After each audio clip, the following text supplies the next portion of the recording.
we divide 782 by 5 in a long division method. 5 times 1 is 5. On subtracting we get 2. So again we put down this 8 and it is 28. 5 times 5 is 25.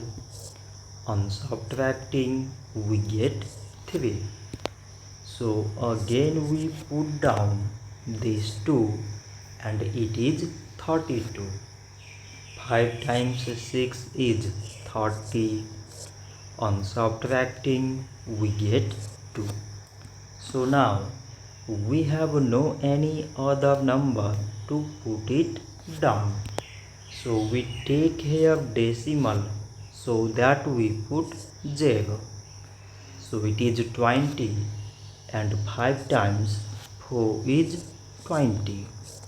On subtracting we get 0.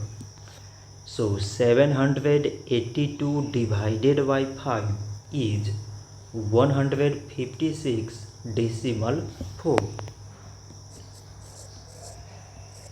So this much for today and thanks for watching.